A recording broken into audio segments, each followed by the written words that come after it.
ನಮಸ್ತೆ ಸರ್. ನಾವು ಹೇಳಿದ್ದ ಸ್ಪ್ರೇ ಮಾಡಿದ್ಮೇಲೆ ನಿಮ್ಗೆ ಏನು ಅನ್ನಿಸ್ತು? ನಿಮ್ಗೆ ನಮ್ಮ ಹೆಸರು ಯತೀಶ್ ಅಂತ, ಹಳೇಕಲ್ಲಿ ಎಡಿ ಹಸಿಗೆರೆ ತಾಲೂಕು. ಈ ಗಿಡಕ್ಕೆ ನಾವು ಇತರಲ್ಲಿ ಸ್ಪ್ರೇ ಮಾಡಿ 2 ತಿಂಗಳಾಗಿತ್ತು. ಈಗ ಸ್ಪ್ರೇ ಮಾಡಿ 2 ತಿಂಗಳಾದ್ಮೇಲೆ ಗಂಡುವಿನ ಸಂಖ್ಯೆ ಯಥೇಚ್ಛವಾಗಿತ್ತು, ಅದರಲ್ಲಿ ಹೆಣ್ಣುವಿನ ಸಂಖ್ಯೆನೇ ಇರಲಿಲ್ಲ. ಅವಾಗ ನಮ್ಮ ಡಾಕ್ಟರ್ ಕೇಳಿದ್ಮೇಲೆ ಇದು ಒಂದೇ ಒಂದು ಹೂನು ಬರಲ್ಲ ಅಂತ ಹೇಳಿದ್ರು. ಬ್ಯಾರಿಕ್ಸ್ ಕಂಪ್ನಿ ಮಧುವರ್ಣ ಭೇಟಿ ಮಾಡಿ ಅವಾಗ ಅವರು ಬ್ಯಾರಿಕ್ಸ್ ಕಂಪ್ನಿದು ಒಂದು ಬ್ಯಾರಿಕ್ಸ್ ಸಿರಿ ಅಂತ ಮತ್ತೆ ಪ್ಲಾಂಟ್ ಚಾರ್ಜರ್ ಸ್ಪ್ರೇ ಮಾಡಿ ಮತ್ತೆ ಅದ್ರ ಜೊತೆಗೆ ಡ್ರೆಂಚಿಂಗ್ ಮಾಡಿ ಆಮೇಲೆ ರಿಸಲ್ಟ್ ಹೇಳಿ ಅಂತ ಅಂದ್ರು.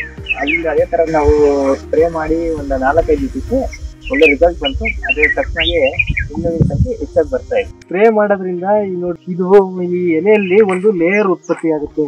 ಈ ಟೈಮಲ್ಲಿ ಏನಾಗುತ್ತೆ ಅಂದ್ರೆ ಓವರ್ ಹೀಟ್ ಇರೋದ್ರಿಂದ ಗಿಡಕ್ಕೆ ಸ್ಟ್ರೆಸ್ ಆಗುತ್ತೆ. ಸ್ಟ್ರೆಸ್ ಅಂದ್ರೆ ಏನಾಗುತ್ತೆ, ಅಲ್ಲಿಂದ ಬಂದಿದ್ದ ನೀರು ಈ ಎಲೆ ಮೂಲಕ ಆವಿಯಾಗಿ ಹೋಗುತ್ತೆ. ಆವಿಯಾಗಿ ಹೋಗೋದ್ರಿಂದ ಏನಾಗುತ್ತೆ, ಇಲ್ಲಿ ಆಹಾರ ನಿಲ್ಲಲ್ಲ. ಅವಾಗ ಏನಾಗುತ್ತೆ, ಹೂಗಳು ಸಂಖ್ಯೆ ನಿಲ್ಲಲ್ಲ, ಗಿಡ ಹಸಿರುತನೂ ಕಮ್ಮಿ ಆಗುತ್ತೆ. ಇಲ್ಲಿ ಅದು ಒಂದು ಕೋಟಿಂಗ್ ಆಗಿ ಆವಿಯಾಗೋದು ನಿಲ್ಲಿಸಿದಾಗ ಏನಾಗುತ್ತೆ, ಹಸಿರುತನ ಜಾಸ್ತಿ ಆಗಿ ಹೆಣ್ಣಿನ ಹೂವಿನ ಸಂಖ್ಯೆ ಹೂವಿನ ಸಂಖ್ಯೆ ಎಲ್ಲ ಚೆನ್ನಾಗಿ ಬರ್ತೈತೆ. ಗಿಡನೂ ಹೆಲ್ತಿಯಾಗಿ ಕಾಣ್ತೈತೆ. ನೋಡ್ರಿ, ಮುಂಚೆ ಅವ್ರದಾಗೆ ಕುಡಿ ಈ ಥರ ಹಸಿರು ಈ ಥರ ಕುಡಿನೇ ಇರಲಿಲ್ಲ, ಒಂಥರ ಮಂಡುಗುಡಿ ಬಿದ್ದಂಗೆ ಆಗಿತ್ತು. ಈಗ ಉದಾಹರಣೆಗೆ ಇಲ್ಲೆಯ ಸ್ಪ್ರೇ ಮಾಡಿರೋದು, ಸ್ಪ್ರೇ ಮಾಡಿದ್ದು ಗಿಡ ಯಾವ್ದೈತೆ ತೋರಿಸ್ತೀರಾ? ಇದಕ್ಕೆ ಸ್ಪ್ರೇ ಮಾಡಿಲ್ಲ. ಈ ಗಿಡದೊಳಗೆ ಏನು ಕಾಣ್ತೈತೆ ನೋಡ್ರಿ. ಮತ್ತೆ ಈ ಸ್ಪ್ರೇ ಮಾಡಿರೋ ಗಿಡ ಅಲ್ಲಿ ನೋಡಿವಲ್ಲ, ಅದರಲ್ಲಿ ಎಷ್ಟು ಹೆಣ್ಣು ಹೂವಿನ ಸಂಖ್ಯೆ ಇತ್ತು, ಇದರಲ್ಲಿ ಹೆಣ್ಣು ಹೂವಿನ ಸಂಖ್ಯೆ ಕಡಿಮೆ ಇದೆ. ಗಿಡನೂ ಅಂತ ಪರಿ ಇದಾಗಿ ಕಾಣಿಸ್ತಾ ಇಲ್ಲ.